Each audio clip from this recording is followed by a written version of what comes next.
Welcome back to the Gentleman's Gazette. In today's video, we'll discuss the best methods for cleaning and storing your classic men's hats so that they continue to look their best for years to come.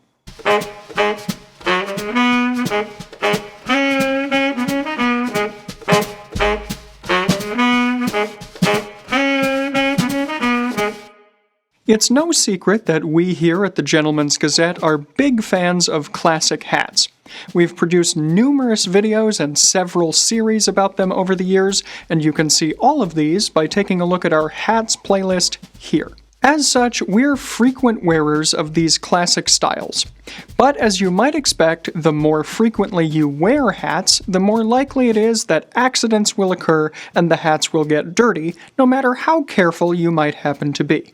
Unlike other types of garments, though, where machine washing is standard procedure or at least an option, yes, even for structured jackets, you shouldn't run classic hat styles through a washing machine.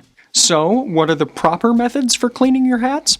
Before we get into specifics, let's first go over some general considerations.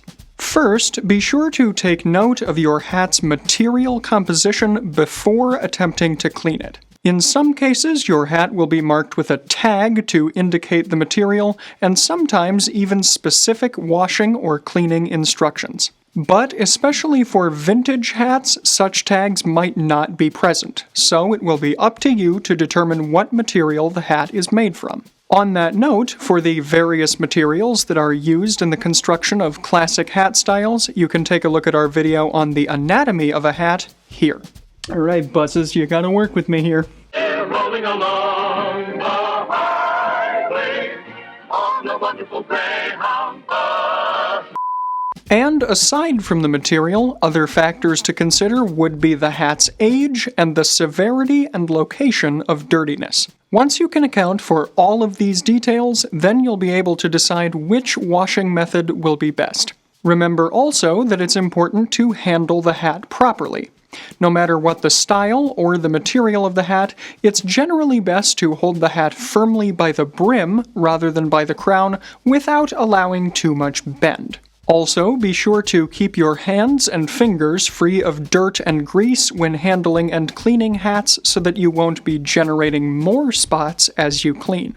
Note that for all the methods we're going to discuss today, your overall goal should really be more stain reduction than stain removal. If you try to work too vigorously to completely get out a stain in a hat, you may end up doing more harm than good. Sometimes I wonder, oh, they're filming a video, let's have the parade go by.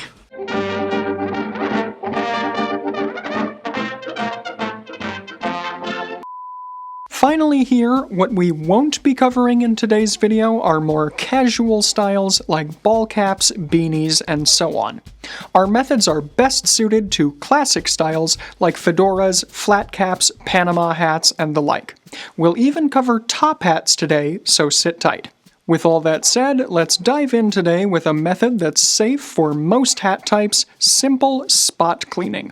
This is a method that requires a bit of patience, and we won't guarantee it to completely remove all types of especially stubborn stains, but consider it a good first line of defense that should keep your hat intact. Felt hats, straw hats, and even leather and suede styles are all good candidates for spot cleaning, and we'll cover more specifics about all of these types in a moment as well. As a first step here, give the strength and flexibility of your hat a quick check. This is especially important for straw hats of any age or vintage hats made from other materials. Gently bend the brim of the hat at a few different points. If you feel that it's in danger of cracking, fraying, or otherwise breaking, there's a good chance that this hat is too fragile for cleaning. Next, be mindful that oftentimes all that a hat really needs to look its best again is a simple dusting. Use a garment brush, or better yet, a designated hat brush which has softer bristles, gently but firmly working your way around the surface of the hat, and don't forget about the hat band. If your hat does need more than a dusting though, begin the spot cleaning process by dabbing the dirty areas of the hat with a slightly damp washcloth of cool to room temperature water, and note that the cloth should be damp and not completely wet.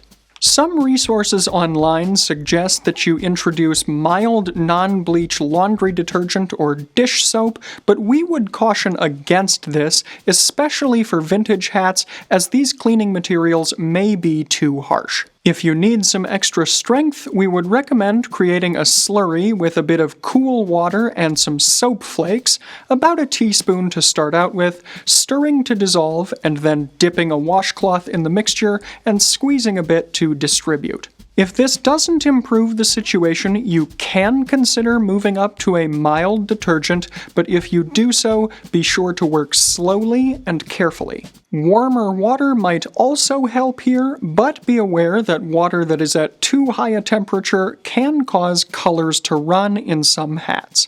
As a last resort for spot cleaning, you could also consider using a soft bristled brush like a toothbrush, but again, work slowly and carefully. And if you're cleaning a straw hat using this method, be sure not to let any areas of the straw get too wet. If you're known to perspire heavily while wearing your hats, you can wipe down the inside and the outside with a damp cloth to remove some of the excess salt before going further. If salt stains have formed on a felt hat, you can dip a clean white cloth into an equal mix of distilled white vinegar and water, spot clean, and then allow to dry completely. Following spot cleaning of any kind, air drying indoors in a well-ventilated area away from direct sunlight is ideal. Storing your hat on a hat rack is best, followed by setting it upside down on its crown to prevent flattening of the brim and leaving it undisturbed. And once the hat is fully dry, give it another brushing to restore its nap and luster. Next up, if your stain is of oily composition, using a dry cleaning method might be better. To remove oily stains from things like hair products, lotions, or body oil, you can sprinkle some talcum powder or cornstarch onto the stained area and let it sit. Allow the powder to remain on the area for 2 to 3 hours to absorb the stain, then brush it off. If the stain persists, you can try more powder or use one of the other methods we'll discuss today. And on that note, you can find our previous videos on stain removal, both for general tips and those specific to ties and pocket squares, as part of our garment care playlist here. Our next method today is for wool hats that are more uniformly dirty rather than having a highly localized spot. Start by filling a clean bowl or basin with cool water and mix in about a teaspoon of soap flakes to start, or if you think it necessary, a mild detergent, stirring to dissolve. Before you soak the entire hat, submerge a small and inconspicuous area of it for a few minutes to see if any color is going to bleed. The water in the basin should remain clear, and you can also test by dabbing at the dampened area with a clean white cloth. If you do notice any discoloration or color bleed at this step, stop this process and spot clean only. And if there are any particular concentrations of dirtiness, consider spot cleaning first before moving on. Once you've determined that your hat isn't going to discolor or show any other signs of wear, you can proceed with soaking it in the basin. If your hat just needs to freshen up, a 30-minute soak should do the trick. But if there's more serious dirt or grime on the hat, you may need to soak it for a few hours. You may also need to weigh the hat down with an object that won't cause damage or discoloration so that it doesn't float in the basin. Following the soak, remove the hat from the basin and rinse it under cool running water.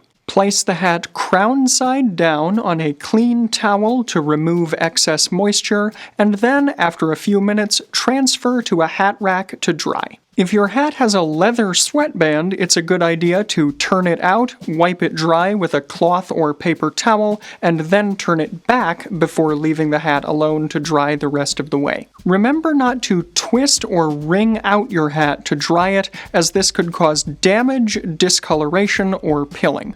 Don't place the hat outside in direct sunlight to dry, as this could discolor it, and don't use a blow dryer or other excess heat, as this could cause the hat to shrink. And again, once the hat is fully dry, give it another good brushing. Also, one more note here about leather sweatbands. If they're getting dry or beginning to crack, you can consider applying a bit of saddle soap and then some leather conditioner to keep them supple. Do take extra care to prevent saddle soap or conditioner from getting onto the rest of the hat though, as this may create more stains, which of course we're trying to prevent. Next up today are our methods for cleaning straw hats. For general upkeep, you can gently dust with a soft hat brush or a damp cloth. For more deliberate cleaning, though, it's important to know what kind of straw your hat is made from, as not all straws are created equal. For example, there's Panama straw, raffia, coconut straw, hemp, seagrass, paper types like toyo or shantung straw, and more. Every type of straw has a different level of durability and water resistance, so as before, if your hat does have a label, be sure to read it for proper instructions. And if your hat doesn't have a label, pay attention to the tightness of the weave, as generally a straw hat with a looser weave is going to be less durable than one with a denser weave. Of course, to some extent, you can also just go by feel. In general, both the outer hat band and inner sweat band on a straw hat will be made from fabric, though leather is occasionally an option. These fabric bands can easily be cleaned with a damp towel or cloth. Because straw hats are often worn in warmer temperatures, though, it's not unusual for the inner sweat bands to become especially dirty or salty. As such, they should be cleaned regularly, not only for the longevity and appearance of the hat, but also for the comfort of the wearer and the health of their skin. Clean these pieces gently, of course, and try first without any kind of soap or detergent. If necessary, you can add a bit of cleaning product, but go slowly and work carefully. The spot cleaning and dry methods we outlined earlier can both be used on straw hats as well, and for more defined scuffs, you can try rubbing with a gum eraser, which can be found online or at art supply stores for $1 or $2. Another option is to create a mixture of equal parts hydrogen peroxide and water, stir to combine, and then dip a clean white cloth in the mixture, working on a small area of the hat and expanding outward. This method is a bit more extreme, however, so exercise caution. If the label on your straw hat clearly states that it's waterproof, you can also try the basin soaking method, experimenting with slightly warmer water. Specific cleaning products like new straw exist on the market to remove stains from straw hats, but overall, we would say that the methods we're outlining today are lower risk. And before we move on, here are a few more related tips for general straw hat maintenance. Just kicked me out of the script for some reason. That was weird.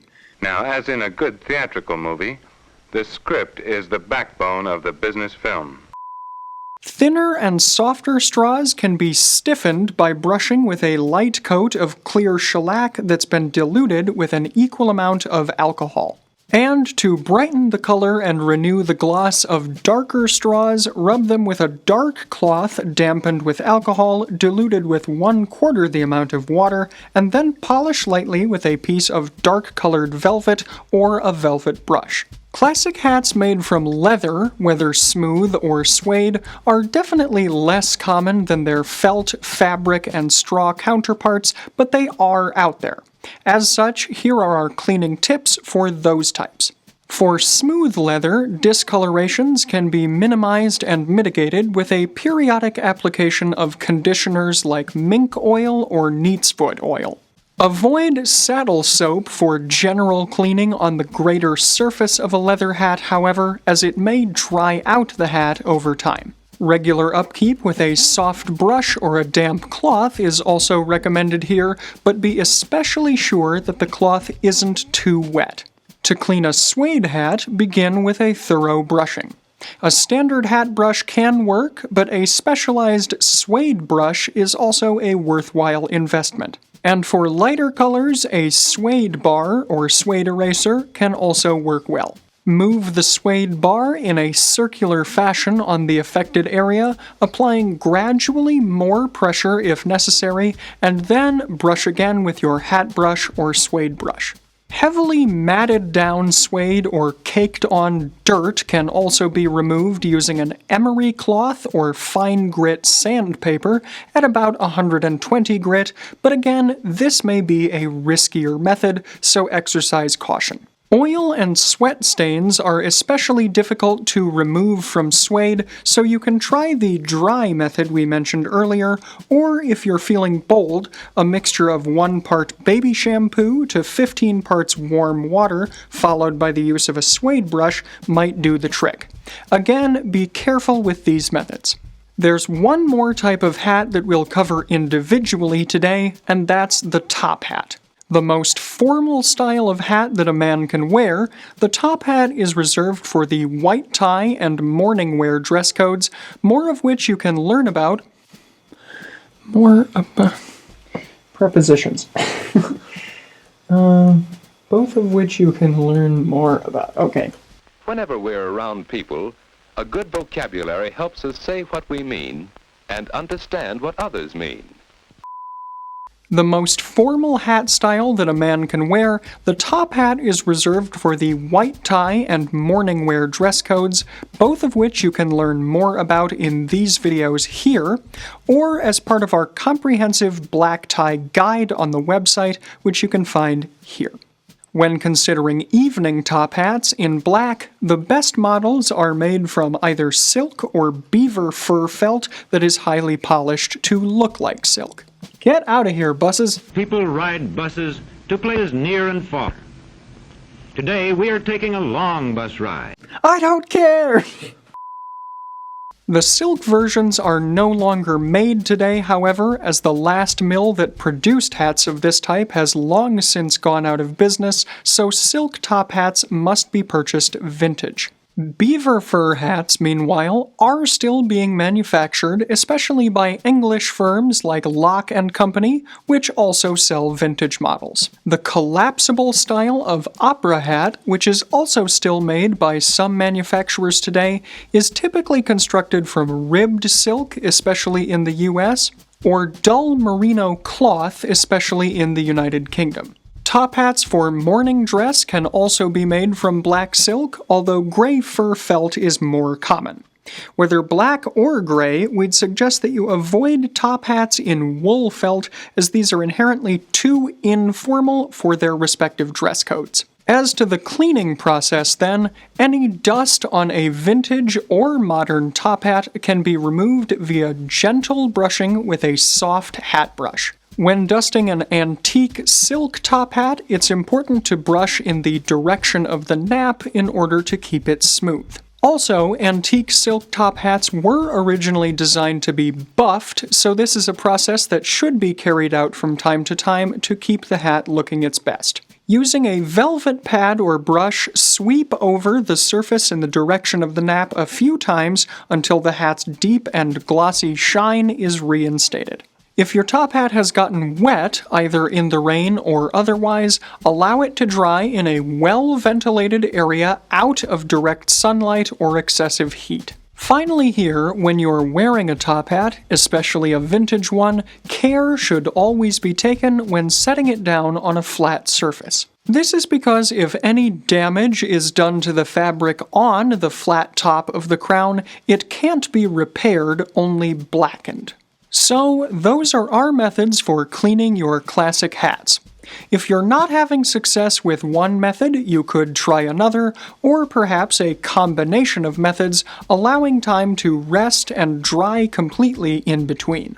But if all else fails, visiting a dedicated hat shop for cleaning might also be an option. More so than a general tailor, a dedicated hatter should have the necessary tools and information to perform the job well. Keep in mind, though, that going this route has the potential to be quite costly, as different hats with different needs will be charged at different prices.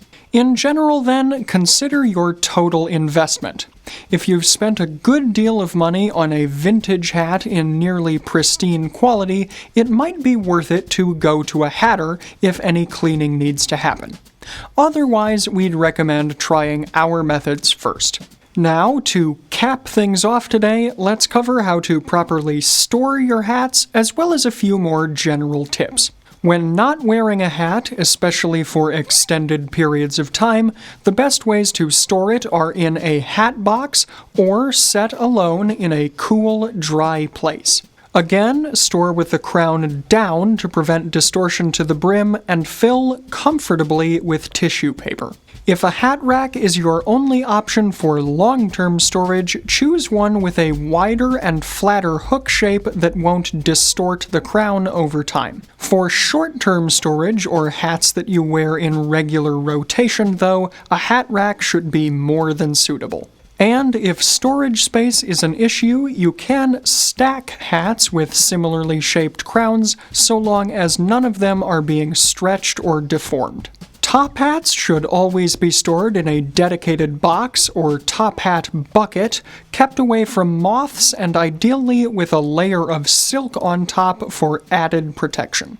The hat should fit comfortably in the bucket or box so as not to move around much, but there should also be a bit of clearance so that the hat doesn't rub against the top or sides of the box. When you're traveling, bringing along a separate hat box for any type of hat is best, but if you do need to pack a hat in your suitcase, you should fill the crown with clean socks or underwear.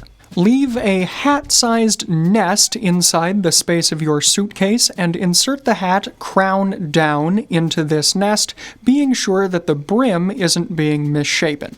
And to help preserve the shape of your hats, remember that they should always be handled by the brim rather than the crown, and with clean hands as much as possible. If you continually handle a fedora by the pinch of the crown, this may lead to weakness or tears in the fabric, or cause the pinch to become asymmetrical. And in a similar fashion, straw hats can crack along the pinch if handled there often. Hats of any kind are prone to shrinking when subjected to excess moisture for extended periods of time, or when subjected to excess heat.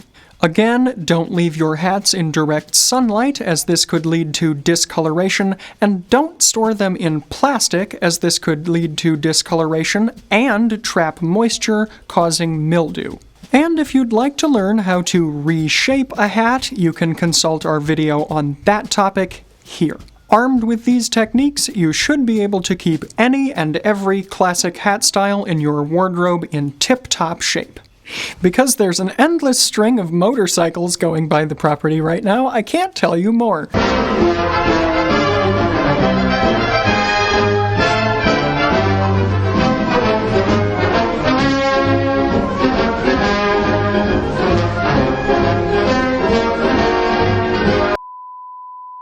Remember to work slowly, carefully, and patiently, and you won't end up mad as a hatter. In today's video, I'm wearing a summery outfit topped off with a vintage straw hat. This is a relatively soft and light straw in a light natural color, and it's accented by a brown fabric hatband, which is less harsh than the black you might see more often. Many of the other elements in my outfit are also working within this off-white or brown color palette, such as my linen herringbone weave jacket, which is in a light brown color, and my plain brown trousers. Working within the same color family, my tobacco brown suede loafers serve to ground the outfit while also keeping that casual feel. The other elements in my wardrobe today feature colors of blue, such as my shirt, which features a micro-grid pattern of light blue and black on a white ground. My blue boutonniere is a prototype design from Fort Belvedere, and my pocket square, also from Fort Belvedere, is in dark blue linen with a lighter blue contrasting X-stitch on the edge. Rounding out the outfit are my shadow-striped socks from Fort Belvedere in gray and light blue to harmonize with my accessories as well as my shirt. You can find the socks and the pocket square that I'm wearing in today's video in the Fort Belvedere shop, along with a wide variety of other menswear accessories to go with your outfits and indeed your hats.